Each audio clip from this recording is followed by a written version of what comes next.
अब मिलिए हमारे इस प्यारे रजनीकांत से। जी हाँ, बीड़ी पी रहे हैं और धुएं के कारण खाँस के मरे जा रहे हैं, लेकिन फिर भी कस पे कस लगाए जा रहे हैं।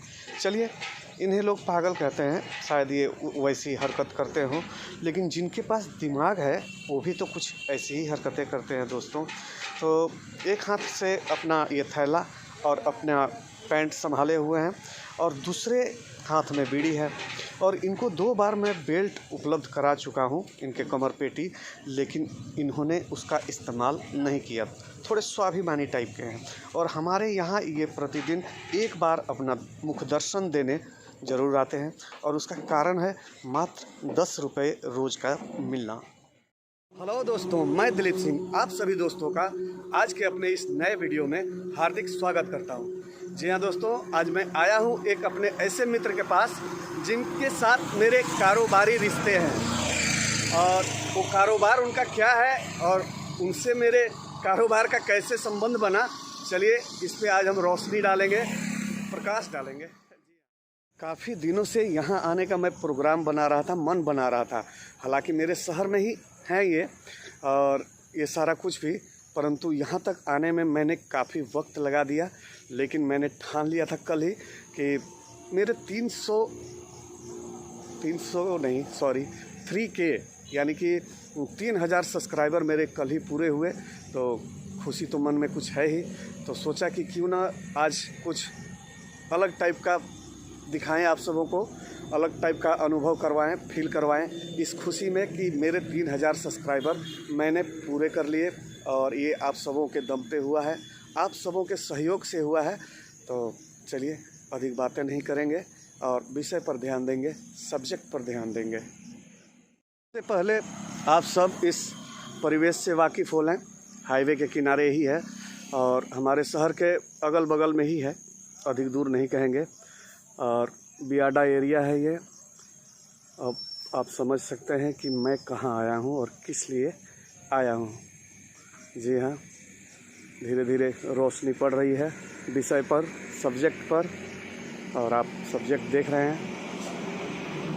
जी, ये हैं वो सब्जेक्ट्स और इनकी तैयारी कैसे होती है, चलिए आज इस पे भी थोड़ी सी रोशनी डालेंगे।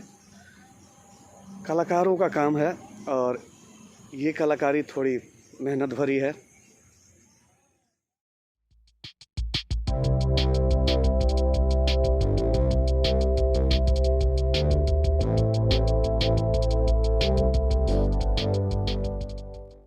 ये हैं वो महान आर्टिस्ट कन्हैया प्रजापति जी, हमारे भैया, और इन्हीं से हमारे कारोबारी रिश्ते हैं। देखिए भाई, नमस्कार ले लीजिए इनका।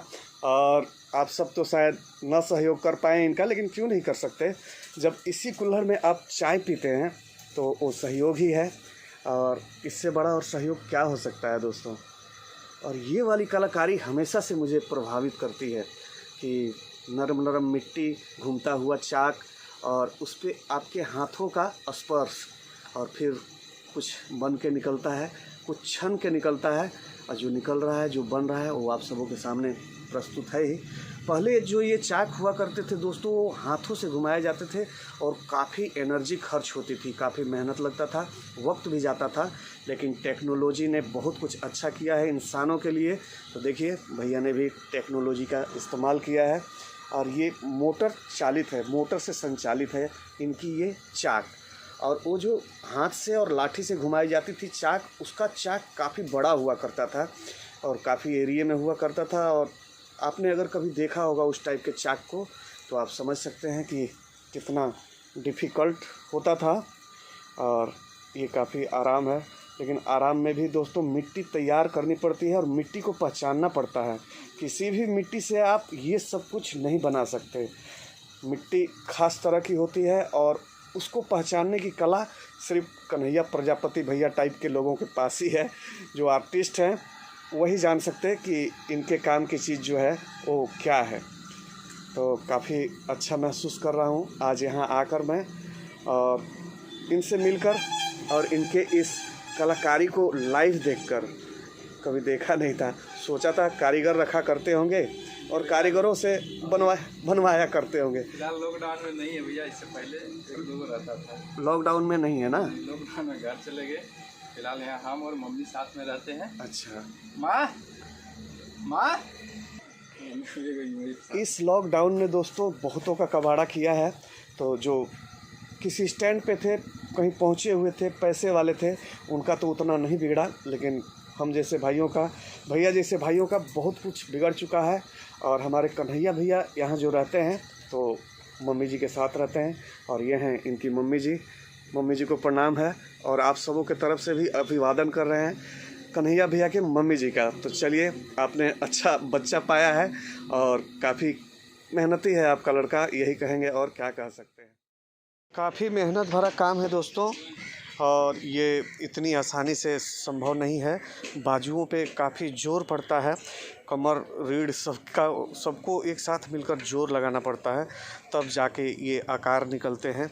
और इन आकारों से पता नहीं कितने प्रकार निकलते हैं, कितने तरह की कलाकृति निकाल लेते हैं ये लोग इसी चाक, इसी मिट्टी से, केवल अपने हाथों के दम पर, अपने हाथों के अलग अलग प्रेशरों के दम पर।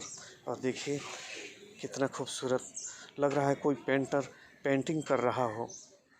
मित्रों, इसे कहते हैं स्वरोजगार और स्वावलंबी। जी हाँ, स्वावलंबन इसी को कहते हैं, और इसकी सख्त ज़रूरत है, क्योंकि इतनी भीड़ भाड़, इतनी आबादी, और ये कोरोना के बाद की जो दुनिया हुई है दोस्तों, वो बिना काम वाली हो गई है। उनके हाथों में काम नहीं बचा है। मैं प्रतिशत के हिसाब से तो नहीं बता सकता आप सबों को कि कितने लोग बेरोज़गार हुए हैं इस वक्त, लेकिन काम की भारी कमी हुई है, और इसकी भरपाई अभी आने वाले कुछ सालों में भी होने की मतलब संभावना नहीं दिख रही है। तो इस तरह के प्रयास हमारे देश के नौजवानों को करना चाहिए। हाँ, आप अंदर से सरकारी प्रयास करते रहें, लेकिन जब तक वो नहीं होता है तब तक हाथ पे हाथ धरे ना बैठें, क्योंकि आप पोजीशन अपने देश की जानते हैं। एक आदमी की बहाली हो तो 1 लाख पहुंचते हैं इंटरव्यू देने के लिए। तो ऐसे हालात में और हम क्या सलाह दे सकते हैं आप सबों को। जगह की थोड़ी कमी है, परिवेश को देख के आप समझ चुके होंगे। हालांकि जगह काफ़ी है, लेकिन अभी उस पर इन्होंने अपना टच नहीं दिया है। तो चलिए, भगवान करें ये उस जगह पे भी अपना टच दें। इन दीपों का ये संदेश है दोस्तों कि दीपावली अब आने वाली है, लेकिन इस साल के जो पर्व त्योहारों का तमाशा होने वाला है वो तो गजब होगा। और दोस्तों, यही है वो जगह जहां इन प्यालियों को, इन मिट्टी के बर्तनों को पकाया जाता है। और किस चीज़ में पकाते हैं भैया? कोयला, गोईठा या लकड़ी। कन्हैया भैया बता रहे हैं ये 3 चीज़ों में से कोई भी एक चीज़ से ये पक जाते हैं और ये भट्ठा लग जाता है। और वो देखिए सारे इनके जो स्टॉक्स हैं।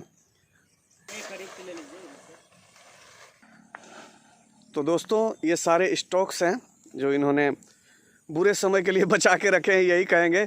बारिश का सीज़न है और रोज़ ये चूल्हा देख रहे हैं आप, ये जो भट्ठा है ये बारिश के मौसम में और खुले आसमान के नीचे है, तो प्रॉब्लम तो होते ही होंगे। तो बारिश आने से पहले ही बहुत कुछ इन्हें इकट्ठा करके स्टॉक में रख लेना होता है, और काफ़ी कुछ है। ये सब संपत्तियां हैं, प्रॉपर्टीज़ हैं, जिसके पास जितनी है उसके हिसाब से।